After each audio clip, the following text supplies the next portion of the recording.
نکاح کے تقریباً 10-11 ماہ بعد باقاعدہ رخصتی ہوئی۔ اس وقت تک حضرت علی بن ابی طالب رضی اللہ تعالیٰ عنہ حضرت صلی اللہ علیہ وآلہ وسلم کے ساتھ رہتے تھے، اس لیے جب رخصتی کا وقت آیا تو حضرت صلی اللہ علیہ وآلہ وسلم نے ان سے فرمایا کہ ایک مکان کرایہ پر لے لو۔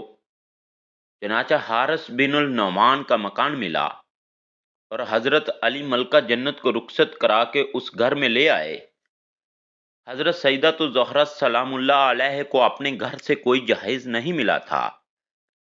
حضرت علی نے انہیں جو دیا اس کی کل کائنات یہ تھی: ایک پلنگ، ایک بستر، ایک چادر، 2 چکیاں اور ایک مشکیزہ۔ عجیب اتفاق ہے کہ یہی چیزیں حضرت فاطمہ الزہرا سلام اللہ علیہ کی زندگی تک ان کی رفیق رہیں اور حضرت علی کرم اللہ وجہ اس میں کوئی اضافہ نہ کر سکے۔ حضرت علی رضی اللہ تعالیٰ عنہ کی زندگی نہایت فقیرانہ و زاہدانہ تھی۔ خود رسول اللہ صلی اللہ علیہ وآلہ وسلم کے ساتھ رہتے تھے۔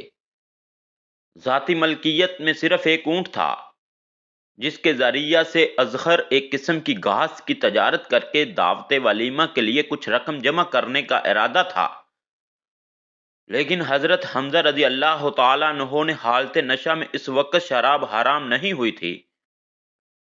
بخاری میں مفصل واقعہ مذکور ہے۔ اس اونٹ کو ذبح کر کے کباب سیخ بنا دیا، اس لیے اب اقلیم زاہد کے تاجدار کے پاس اس رقم کے سوا جو زرہ کی قیمت میں سے مہر ادا کرنے کے بعد بچ رہی تھی اور کچھ نہ تھی۔